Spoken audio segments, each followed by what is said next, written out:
Welcome back to Reds Fusion LFC. Big transfer drama is unfolding. Liverpool's pursuit of Alexander Isak takes a fresh twist, Marc Guehi drops a cryptic hint, and Newcastle confirm a major move that could change everything. Stick around because this one's packed with surprises you won't want to miss. Don't forget to like, comment, and subscribe to stay updated with every twist and turn in the transfer window. NWI. Liverpool transfer signs promising amid Alexander Isak. Newcastle waiting game. A closer look at Hugo Ekitike, the 79 striker who has made a flying start to Liverpool life. It wouldn't have taken long for it to have dawned on Hugo Ekitike the size of the club he has joined in Liverpool. The 79 signing from Eintracht Frankfurt was barely 12 hours removed from being confirmed as a Reds player when he was paraded in front of 25,000 supporters last month. The fact that such a turnout for an open training session came in Hong Kong's Kai Tak Stadium, some 6,000 miles away from his new home on Merseyside, will have been quite the eye-opener for the France Under-21 international. Ekitike flew into Hong Kong fresh from completing his medical for Liverpool in late July and was introduced to his new teammates on the pitch of the Kai Tak after they had finished their session in front of supporters on the eve of their pre-season friendly with AC Milan. Rather than be inhibited by the size and scale of his new employers, however, Ekitike has so far taken it all in his stride, with 2 expertly taken goals against Crystal Palace in the Community Shield last week and Bournemouth in the Premier League on Friday night. It's understood the Reds initially made advances over Ekitike in January as Arne Slot and sporting director Richard Hughes began to gently plan how their forward line might look for the campaign ahead. The Reds head coach spoke to the Frenchman at the end of last season and sold him the vision for how he would fit in when leading the Liverpool line. There was a belief that Newcastle United's interest in Ekitike, which emerged at the beginning of the summer months, would embolden Frankfurt into something resembling an auction.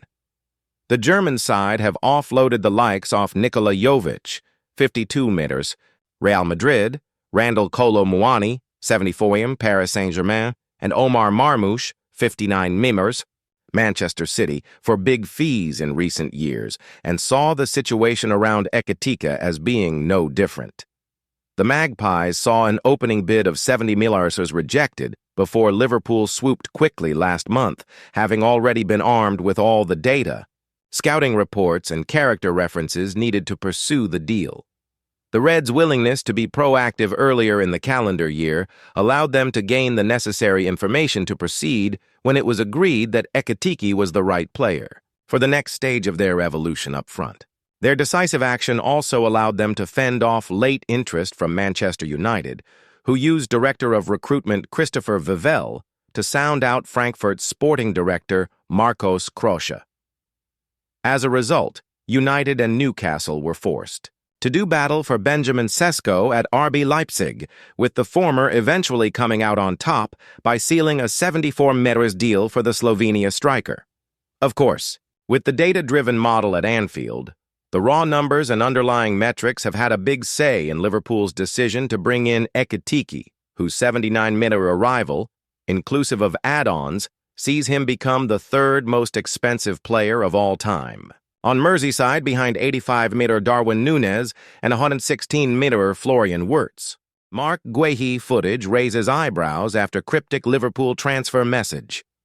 Liverpool is keen to sign Marc Guehi from Crystal Palace before the end of the transfer window, with the defender having less than 12 months remaining on his contract. Liverpool target Marc Guehi has ignited fresh transfer rumors amongst supporters following Crystal Palace's stalemate with Chelsea on Sunday afternoon. The centre-back was included in Oliver Glasner's starting lineup for their clash at Stamford Bridge despite ongoing uncertainty surrounding his future. Liverpool is eager to secure his signature in the remaining fortnight of the transfer window, and Glasner offered a cryptic hint on his future. Guehi has fewer than 12 months left on his Palace deal, meaning the South London club must consider selling him during this window to prevent losing him for nothing next summer. Following his captain's armband duties in the Community Shield victory over Liverpool last weekend, Guehi featured for the full 90 minutes in Palace's goalless encounter with Chelsea. Post-match, Glasner praised Guéhi's commitment alongside Eberechi, who has attracted interest from Tottenham. There's a lot of rumors about Eberechi and Marc Guehi, but I think everyone who watched the game saw they're 100% with this group, and it's what we expect from our players that they give 100%, he told Sky Sports. We rely on each other, and they proved it in a brilliant way. Nevertheless, Sky Sports have subsequently released footage that appears to show Guéhi blanking Glasner at the final whistle. The Palace boss was seen calling the defender's name repeatedly as he headed towards the tunnel. Guéhi seemed to exchange a few words with the Austrian before heading off towards the tunnel. Glasner then turned his attention to the traveling fans and appeared to engage Jean-Philippe Mateta in conversation about the defender. The Echo has reported this week that negotiations are underway for Palace skipper Guéhi, with the potential transfer being viewed as separate from the 26 million acquisition of young Italian defender Giovanni Leoni. Newcastle confirms major transfer as Liverpool target Alexander Isak misses game. Newcastle has completed the signing of Jacob Ramsey from Premier League rival Aston Villa, as Liverpool continues to be linked with Swedish striker Alexander Isak. Newcastle has secured the services of Jacob Ramsey, Aston Villa's attacking midfielder, in a deal worth $43 million, $58.3 million.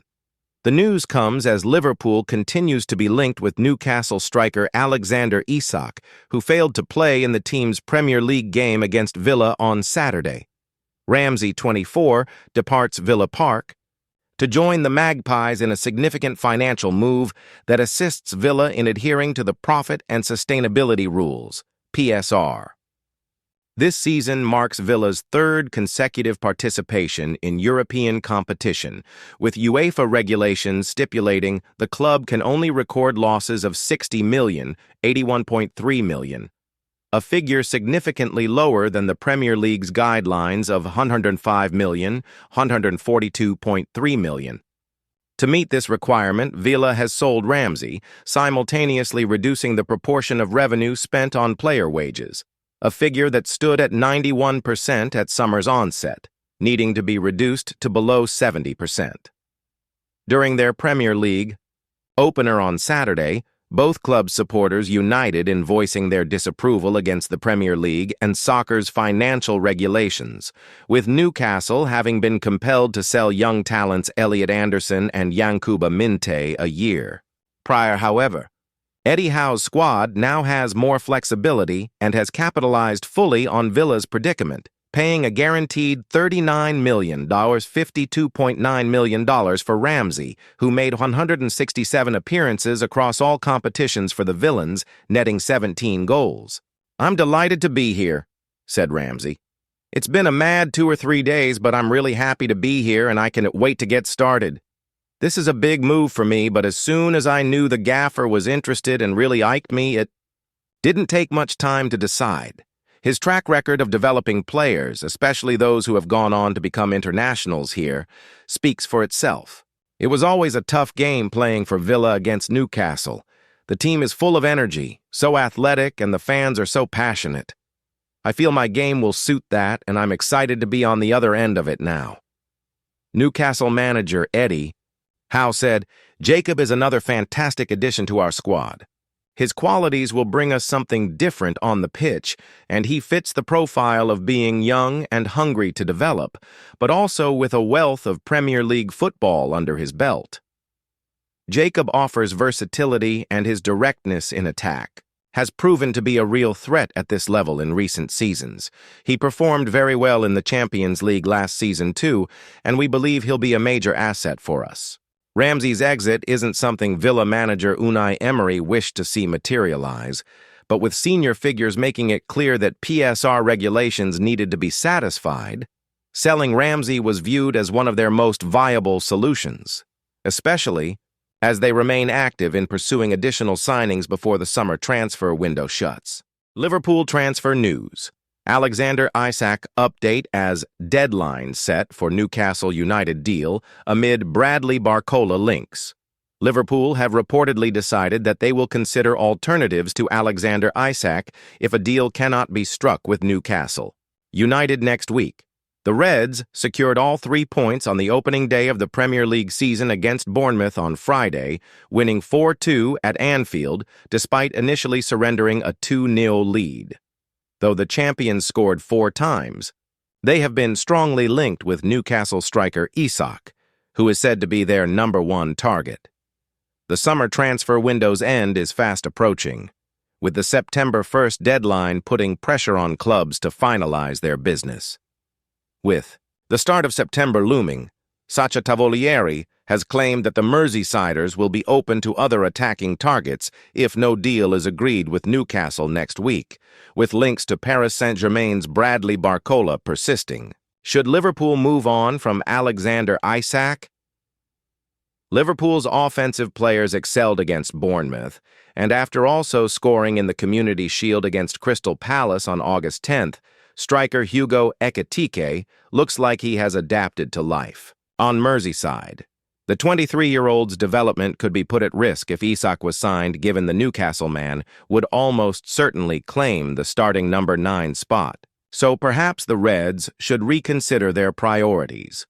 There is an argument that the club would be better served if they focused on defensive reinforcements, considering they have looked vulnerable during counterattacks. Though a deal for Palace's Marc Guehi is rumored to be getting closer. Boss Arne Slot does still need to sign at least one attacking player if he is to help his side retain their Premier League title, especially as Darwin Núñez and Luis Diaz have both been sold. Would Bradley Barcola be a good alternative this summer transfer window? Isak would likely force Ekitike to play as a left winger, but the addition of PSG attacker Barcola would allow the current Liverpool number 9 to remain in a central position.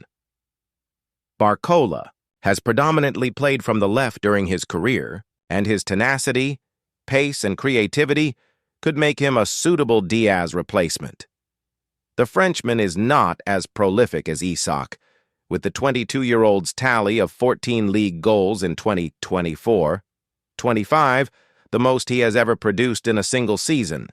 Isak scored 23 goals in the Premier League last term, the second consecutive top-flight campaign that he netted at over 20 league goals, and some have labeled him the best striker in England.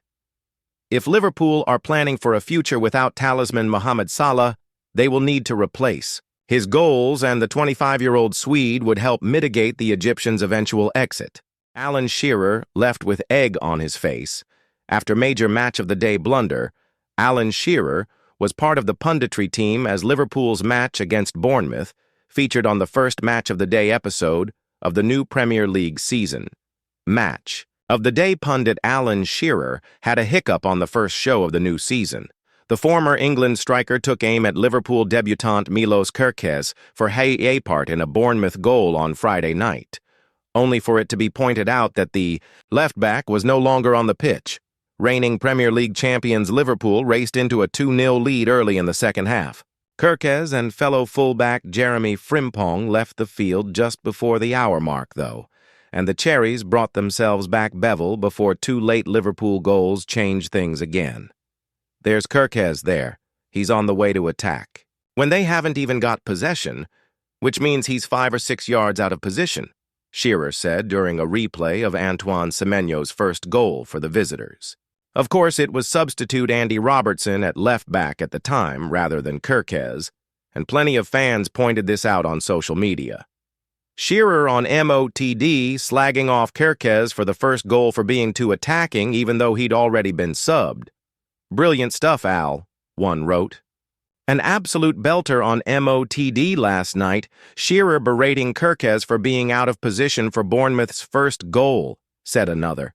Technically, he was, I suppose, as he wasn't even on the pitch, but let's not let facts get in the way of a good story.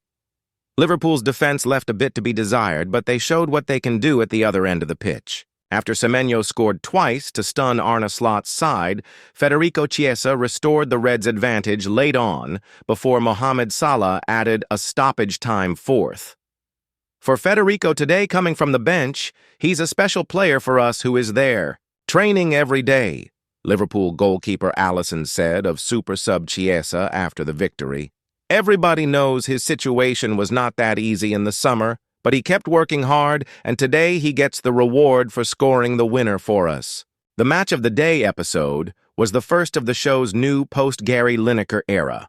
Mark Chapman anchored the Saturday night show, while Gabby Logan and Kelly Cates will do the honors at other points in the season.